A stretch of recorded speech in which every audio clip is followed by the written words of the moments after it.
All right. Thank you so much for coming on the channel today, Bill. I really, really appreciate you taking the time to come on Mac TV and talk to us and chat with us a little bit, because I know the insights that you have are just going to be super, super valuable for my audience. So thank you. Thank you very much. Thanks, Mac. I hope so. Oh, I know so. So why don't we start off just talking about a little bit about obviously you, your background, and your journey into doing what you do today and who you serve. Why don't we start off there? Okay. Well, I mean, the journey it's interesting. I started once upon a time, a long time ago, there used to be something called savings and loans. And I actually grew up in that industry. I started as an entry-level bank teller and I worked myself up to a manager. That was my first management job, and I did probably 5 years of management work. That was my first time as a manager. And over the course of a short period of time, it seemed like when the savings and loans started failing, the FDIC, the RTC started taking things and closing the banks down, the savings and loans down, and they would keep the assets and sell them to another branch, but the people would be let go. And after like about 3 or 4 times of that, really the job in that dried up. And I thought, you know what, I'm going to go over to the opposite side of the fence. I'll work with the FDIC. I'll be the ones that get to close the banks there. I'll be safe. It's a government job. I landed as a manager with the FDIC and worked there for about 3.5 years before the banking industry improved and they no longer needed the FDIC in San Jose. And I was out of job again. And at that time, here living in Silicon Valley, I decided to go into technology. And so I did a little bit of curving around in some paths and stuff like that, but I got into technology. I started doing some computer support, but within maybe 6 or 7 months, because I had a management background already, I was easily able to get into a management role. Right. And I bounced around to a couple of organizations till I landed at this one where it was with a commercial real estate company, but I was a manager in the information services department. And I went from manager to director to vice president. And after 18 years, I left that company. And what happened, I opened up a coaching practice, but it was during that company, late in life, I had gone back to school. Hopefully you're not a math person, but this was in 2009 when I was 50. And you're not a math person, right? I know. So you're not a math person. But I went back to school and I got a master's degree. And one of the courses in that program was on executive coaching. And up until that time, was little leaguer baseball to me. It was so far off my radar. I'd never even heard of a, life coach or career coach or something. And I really enjoyed that class. And when I graduated, I went into another program for 18 months and I became a certified professional coach. And I started doing leadership and career coaching, mainly because my master's was in leadership. Right. I opened up a business in, I want to say 2012. I was seeing clients at night on the weekends.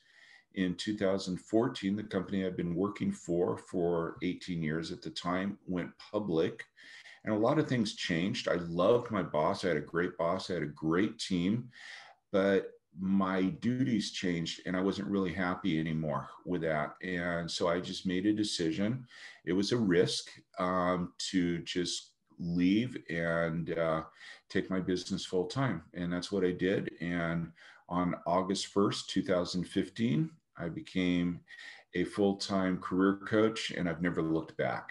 So that's great. I'm like celebrating as you're talking. I love it. I love it. And I think it's interesting, just going back to something that you said, you went in, your master's was for leadership, and then you Yeah. came out and you were kind of like, oh, I like this aspect of executive coaching. Can you Yeah. talk to us a little bit about like why you clicked into that? Yeah. So I can. So I was always someone that, so kind of two things here about that. Number one, from day one, even going back to the banks, I was a poster child for imposter syndrome. Mm. And so one of the things that I was always doing was I was always reading management books and leadership books. I was just always trying to be someone that was better.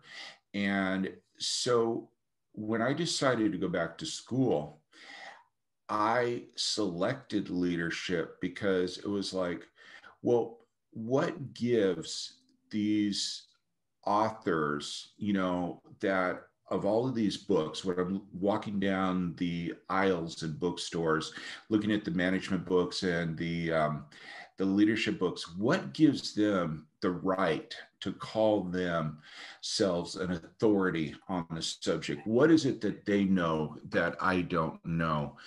And so that was like, it was a curiosity more than anything that really kind of drove me to just wanting to know about that. And the more I got into it, and also too, I want to give some credit to my boss at the time.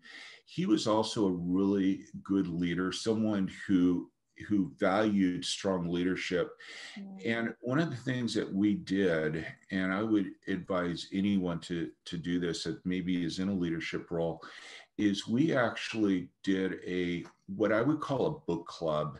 We would select one book, and every week we would get together on a Wednesday. We called it Leadership with Rick because Rick was the boss there. And there was myself and two other vice presidents and Rick.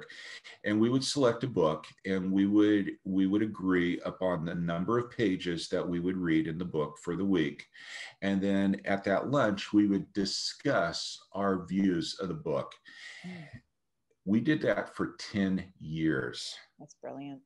We read a lot of books on leadership. So, I mean, I had that, and then I was going to the bookstore, and then also was like, I'm going to do a master's degree in leadership. Well, I'm so And glad you decided to do that, because otherwise we wouldn't have your fantastic coaching now, and you oh, would thank you. be helping Thank you. so many people, find their careers later in life, right? If you didn't take that step. So super excited that you did that.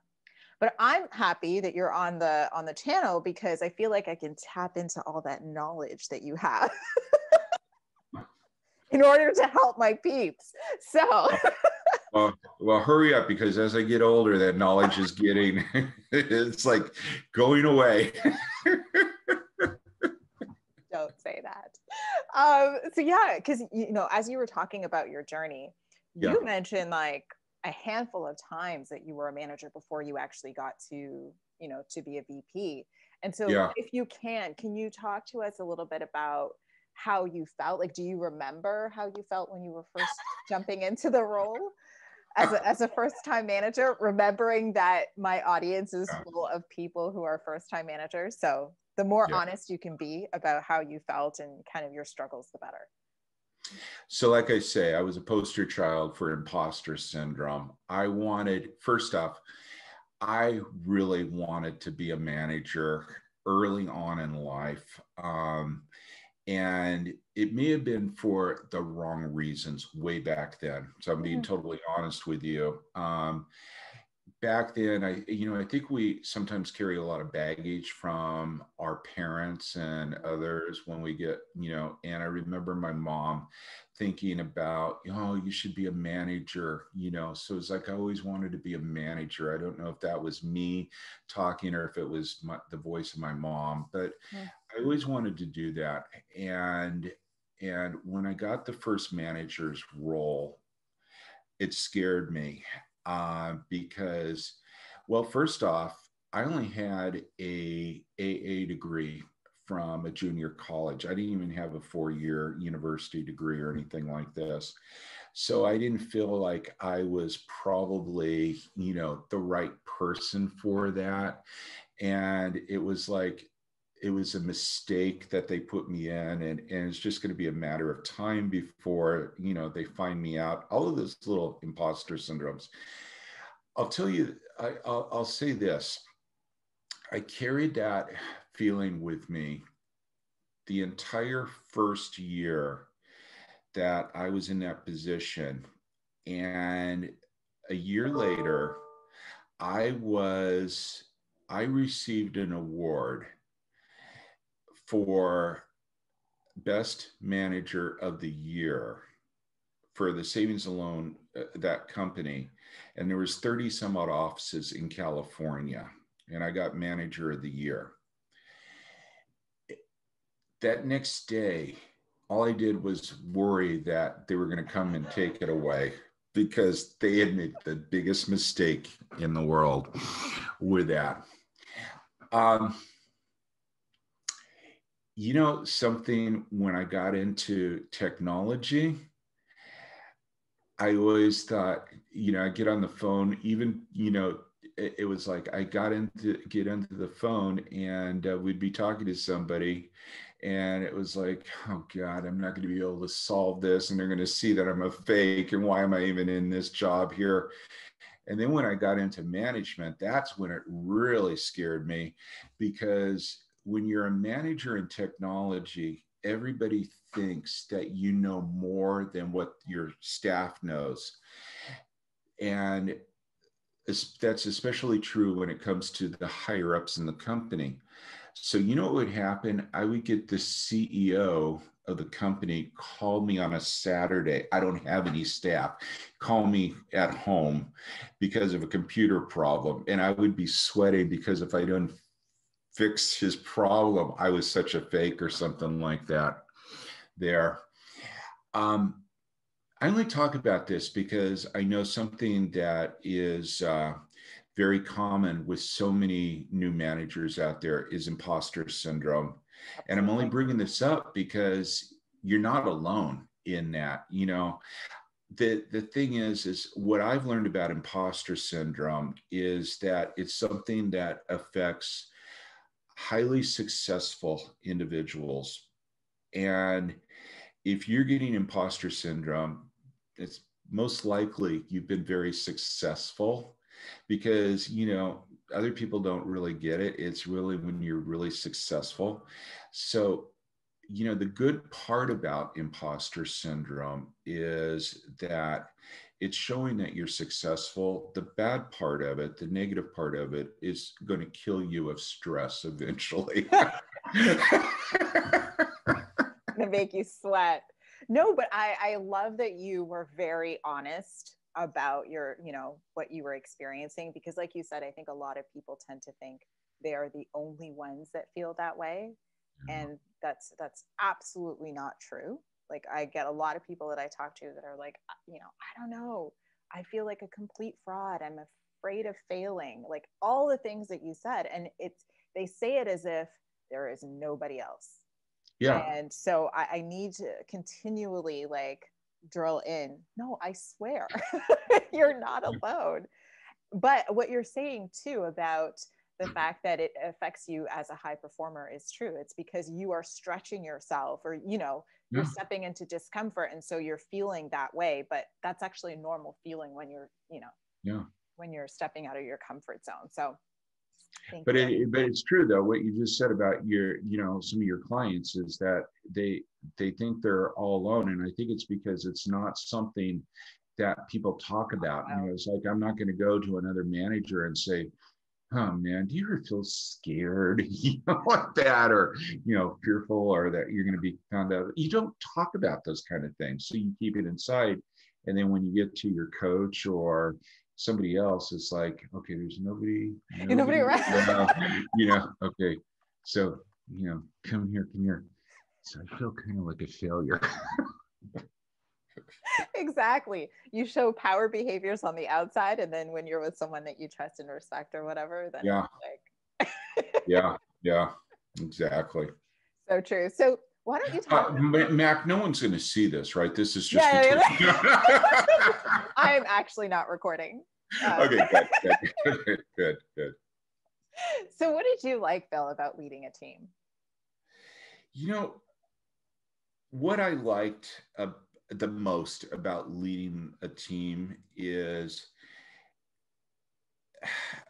making, I don't know how to say this, but I enjoyed making them feel good, making them feel important. It, you know, I never really, I, I never, I was someone that was never really, you know, if just being a manager, you know, in title or something like that, or vice president or director was never anything that really kind of, you know, made me feel good or anything. But when I could make my team feel good by doing things, you know, I'll tell you, there was a couple of things that that you know I did that, and it was an enjoy because I could be sitting in my office and I could visually see this happen.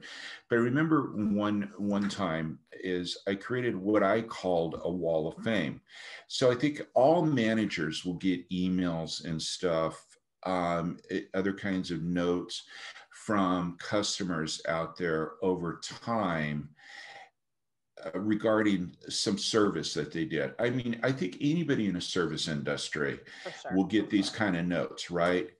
And it's one thing just to share the notes, but what I did is I went out and I bought these little 99-cent picture frames. And when I got one of these things, I had this long hallway and like this hallway, and there were some offices on this side, and then there was cubicles over here. And I started framing these. And within maybe a year and a half, I feel like I had 75 or 100 different of these. And I mean, going from the top all the way down to the bottom, it was really kind of a cool thing. And it was cool because not only would and I wouldn't even mention it. Sometimes they would just see me hanging up the picture, and then I would go back and I could sit in my office and I could just watch them, you know, going over there and reading that. And then the other thing that was cool too is because we would have, you know, managing directors or other people that would come into that office, and they would walk down the hallway and they would see that and they would stop and look at it. And then my staff would be, you know, and it's like I could just see the enjoyment in them. And that's what made me feel good. You know, we used to, another thing that it used to do is for every like ticket that would be closed or something, there would be a survey that would be generated. And when the survey would come back, every month I would take all of the written responses of the survey, all of them, and I would write those responses down, and I would then compose an email to the entire company, which was about 3,500 people. I would send this email to the responses of the customer service of my group there. And that did two things. One, it made them feel really good. Two, they also knew that they were never going to mess up because I was also going to send that out. So, but those were the kind of things. I mean, I just, what I enjoyed most was what I could do for the team, you know, what I could do for the team. Yeah. And I love that. By the way, I hope you guys are taking notes because those are some brilliant ideas of how you can show appreciation and recognition. But I think that makes sense what you're saying, because really the definition of a manager is to help their team be successful. Your team's success is your success. And so if you enjoy watching them be successful, that's how you know you're doing an incredible job, think, right? you know, what you need to do as a manager is just get those obstacles out of their way and let them go at it. Because they can. Yeah. They can. They're the experts, right? I love that. Thank you so much for sharing some of that stuff. No problem.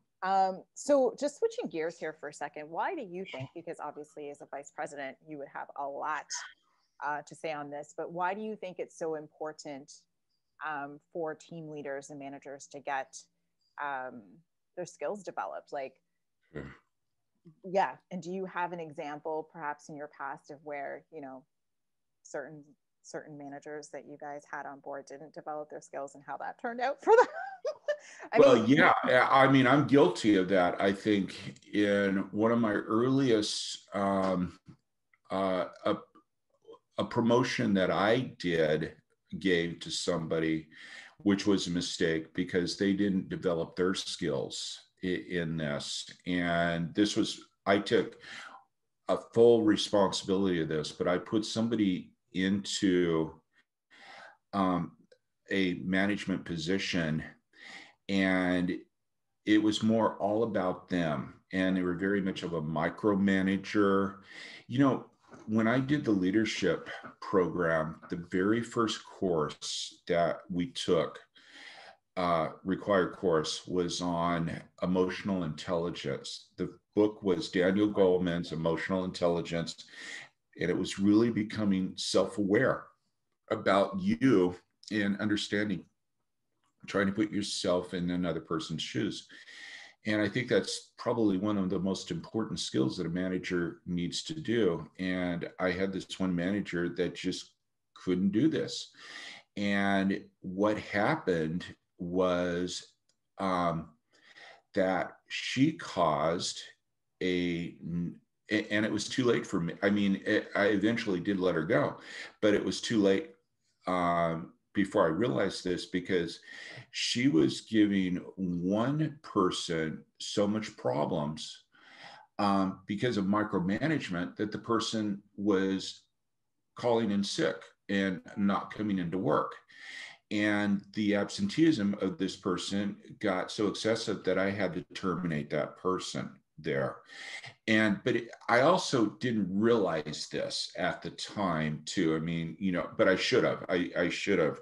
But the reason why she wasn't coming in or, you know, calling in was because of this, you know, manager that was under me, that was, you know, that she was reporting to.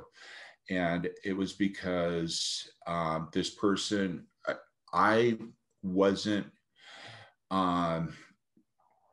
I don't want to say providing, because that's too weak of a word, but you know, you have to do more than provide to your managers. It has to be, it almost has to be an objective. Like, what are some of your goals for this year that we can agree on? One of them is you're going to go and you're going to do some leadership training or some supervisory training and stuff like that.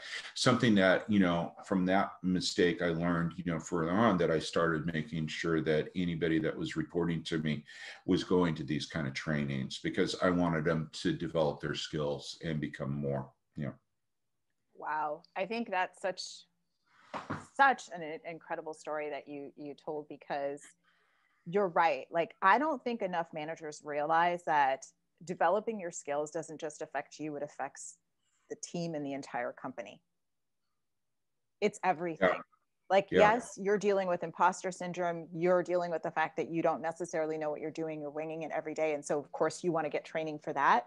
But also, like, you need to get training because the things that you're doing on a daily basis affect people. And it affects the company's bottom line. And that's what I try and tell people all the time. The longer you wait to get your skills developed, you're just picking up bad habits. Yeah. And you're honestly not taking the responsibility you've been given seriously enough, and that will lead to consequences. The person you're talking about ended up getting fired, and then her person ended up being let go as well. Yeah. Lots of consequences just based on someone not developing their skills. This is kind of a big deal. Yeah, absolutely. And so that was a learning experience for me, but that was, like I say, early on, you know, in management. Yeah. And I understand, like, I think that's the humility in you. You're taking ownership of the fact that she was your manager and you felt like you could have given her training. But the ownership is also on, like, us as managers as well, to seek out, right? Yeah. So. And, you know, sometimes, I mean, you know, back then too, I look at this and I say, sometimes it's, you know, we have to have those difficult conversations. And, you know, um, there was probably part of me that wanted to avoid that conversation, so I let it go on a little bit too long. But it was a learning experience for me, Yeah. on that. Now, I don't know whatever happened to that other manager, but I can tell you that true story. The employee that got fired is a friend of mine on Facebook still. Oh, really? And we talk. Yeah. Huh. That's super interesting. No, but developing those skills are extremely, extremely important. As obviously as an executive with lots of managers working for you, Bill, did you find there was one particular skill set that you wished more of your managers had developed? So, as a coach, I primarily work with people in mid to late career. So I'm on the other end of the spectrum than what you are with managers, right? And one of the things that I often talk about with the managers or the leaders that I work with, and many of them will be at the C level, is there's a mantra of 4 things that I really want you to keep in mind. And that is, number 1, I'm a professional. Now, I think just about everyone that's in management is going to be a professional, because it's like dressing appropriately, being on time, smiling, having that rapport there. I think that's most of the time it's going to be a given, but it's maybe good to know, for a person that wants to go into management, right? So I'm a professional. The second one is that I have no problems. Well, I think we all know these people out there that, last Monday, their dog died. The week before that, their car broke down. The week before that, their child was sick. The week before that, it's like everybody has problems. I get that. But we don't need to share these problems all the times. The third mantra is, I create no problems. And I think we know some of those as well. And then the fourth one is, I'm here to solve all of your problems. And nobody can solve all of your problems, but when you have that persona, that they're the ones that kind of step forward and they maybe give you some suggestions or something like that when they have it. And the others is they never talk about anything. When I look at the individuals that I have promoted over the years, they had all 4 of those things. And that was what got them ahead. They were a professional. They had no problems. They caused no problems, and they solved all of my problems. I love that. I know that my mentor used to say to me, who was the VP of my company, he used to be like, people get paid to solve problems, not create them. Don't forget that. Yeah. It's mantra all the time. And I was like, yes, I get it. You get paid. No, it's a great, and like I say, nobody's going to be able to solve all your problems. Everybody has problems, but the thing is if you can just present that mantra, that being of yourself, that gets you so far ahead in life, I think. Yeah, for sure. I love that. I love the simplicity of what you mentioned. Yeah. 4 things. That's a really good takeaway. One of the things that I hear all the time when it comes to professional development, Bill, is obviously we know that most companies have a professional development fund, and that is available for training and development. But one of the things that I hear a lot is, when managers come to me, it's like, I'll say to them, for your coaching or for this program, you should definitely tap into the professional development fund. And they'll be like, well, I really don't want my manager to know that I'm struggling. And I really don't want to be the one that goes and says, oh, I need to tap into this fund. And I'm like, Peeps, you are missing the point of what the development fund is there for. Can you speak to a little bit of that? Like, as someone that, you know what I'm saying? Like, earlier, I talked about, that with managers that work for me, it's like one of the objectives would, at the end would be like, go into some kind of management training or something like that. All I can do is I can really kind of, well, I mean, I can speak for myself on this, but I think I'm speaking regarding just about any manager that I personally have worked with or known before, colleagues out there.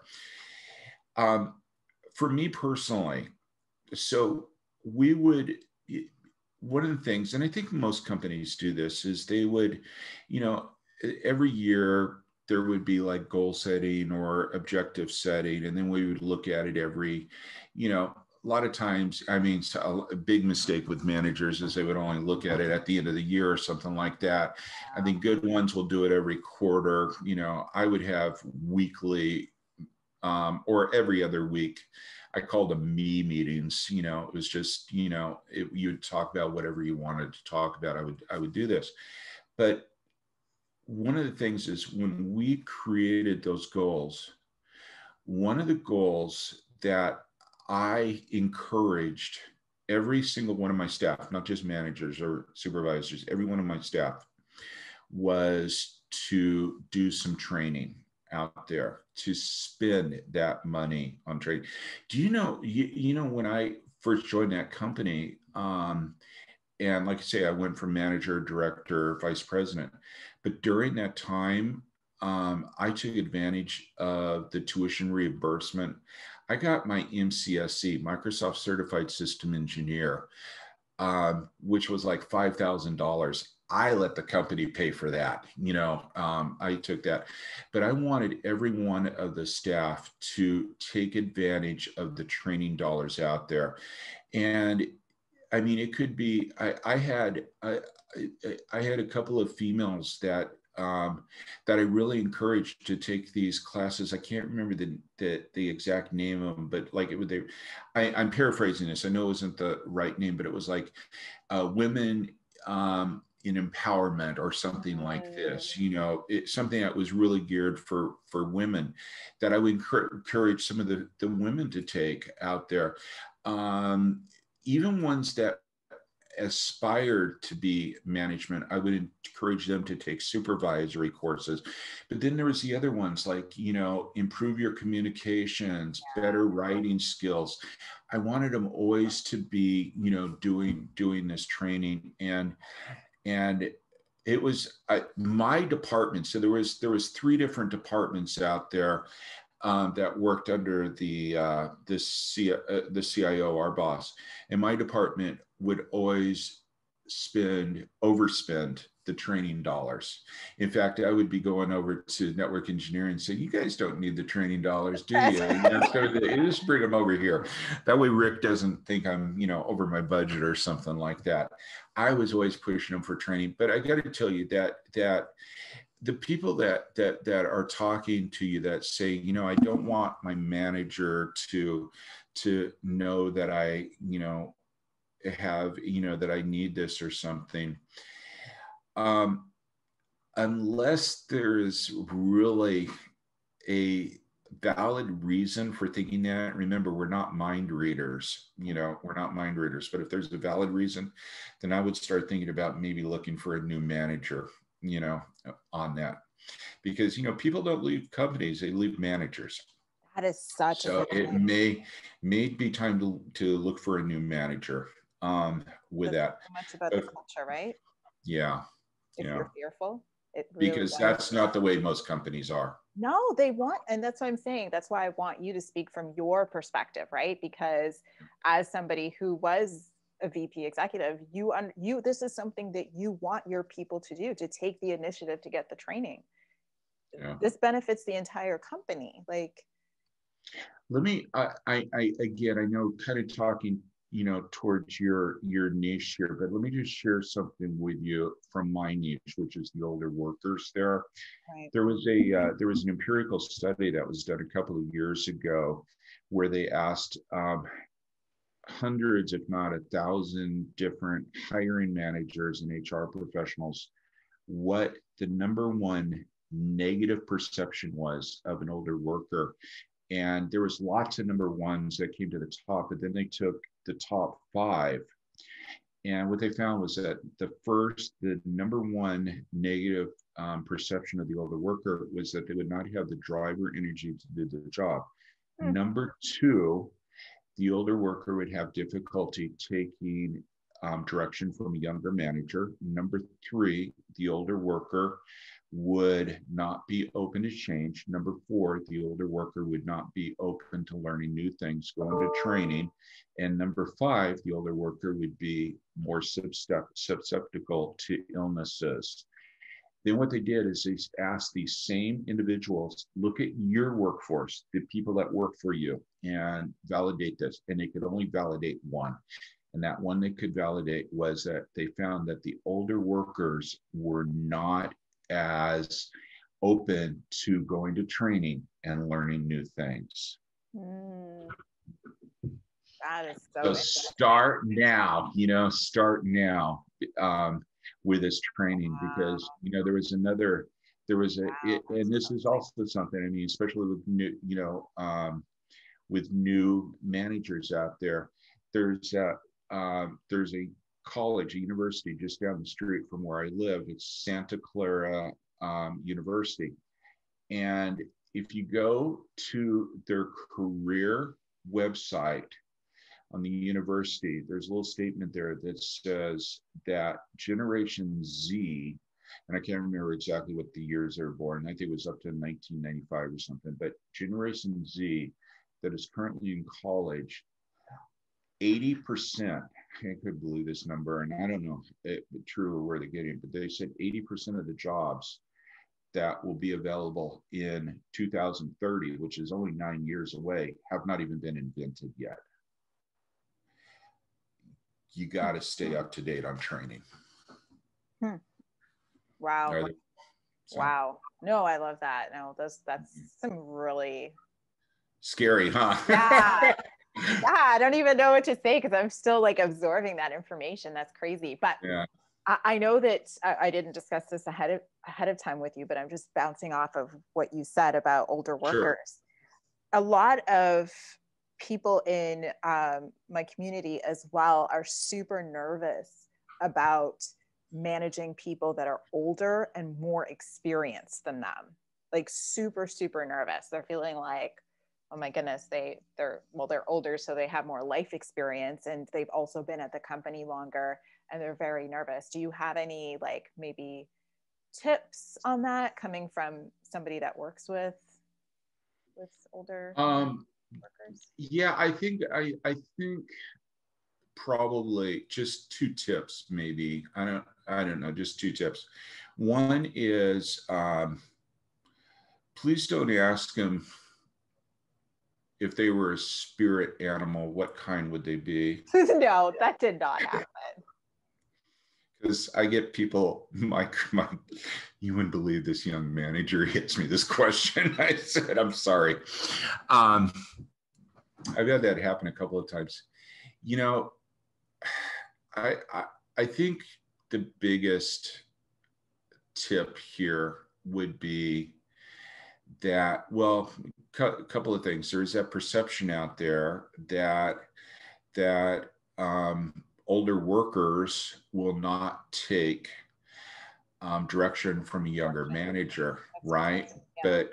But that's who's are you going into that interview with that thought? Because I know a lot of clients out there that will not have a problem taking direction from a younger manager. Okay. If you think they're going to if you think they're overexperienced, maybe reframe that to, well, this is a person that can take the ball and start running right away. Right. Absolutely. The driver, the energy, you'll be able to tell that right in the interview. So you have to give them a chance. You have to see them, because I can tell you, I've talked to a lot of 40-year-olds that don't have the drive and energy. And I've had clients that are in their mid 60s who could outpace me on a basketball court, but these are all perceptions out there. And then I think that the other thing is for people that are actually working with, in these mixed environments. My master's degree, I had to do a thesis, and I did my thesis on generational differences in the workforce. And one of the things that I discovered was that the least amount of communication happened between the baby boomers and generation Y there. It was the least amount of communication between the two of them, which can create a big problem in itself if you can think about it. And one of the best ways to really get over that is to do so, and this would be, again, something good for managers, new managers to know, is to start doing some, when you have your weekly meetings, do some workshops in there, what I would call some icebreakers or something, where you would share some stories. Because the more you start sharing some of the stories that you have and you start hearing their stories, the more the bonding comes together. So, when you can start laughing a little bit and just take the pressure off and share some stories, save 10 minutes of a 45-minute meeting and do a little bit of this icebreaker or something like that. I used to go in and I would I'd ask, so what's your favorite breakfast cereal? And you better not come back with grape nuts, because I would ban you from the next meeting. So, but I would get people laughing, and stuff, and enjoying. And when they did that, they kind of come together, and then all of a sudden you could see them start talking a little bit more. But I think keep that in mind. Baby boomers and Generation Y have the least communication, and that's something you got to break. Yeah, no, I totally understand. And, I always often tell my people, because a lot of them would be millennials like myself, and Yeah. the one underneath. And that's what I mean with Generation Y, millennials, right? Oh, is that what you meant? Okay. Yeah, I'm sorry. I'm sorry. Yeah. I only know millennials, but I didn't know that we're also called Y. I didn't know that until now, but I often say to them, like, you need to be tapping into the experience and knowledge. Like, first of all, like you said, flip the script on the perception that they don't want to quote unquote listen to you, because that's not true. And unless they told you that, then you're just assuming, and we all know that assuming things is bad. And so that's the first thing you got to just take out of your mind. And then the second thing is, get to know them like any other person on the team, and treat them like any other person, except they have expertise that you can tap into. And leverage, and they should know that, and you should be valuing what they bring to the table. So, like, one of the first things that you got to say in your one-on-one meeting is, listen, Bill, I am so glad you're on the team, because let me tell you, you bring this to the table, you bring this knowledge, and I just know that everything that you're bringing is going to help this team go that much further. So first, validate everything that they're bringing to the table, but treat them like anybody else. Well, the thing is what you're doing too is you're filling their bucket, you're filling your bucket, and that's just something that so many managers, I think, out there fail to do. They fail to recognize. Great book out there by Patrick Lencioni. Yeah. 3 Signs of a Miserable Job, So I'm going to let you talk about that on your next YouTube video.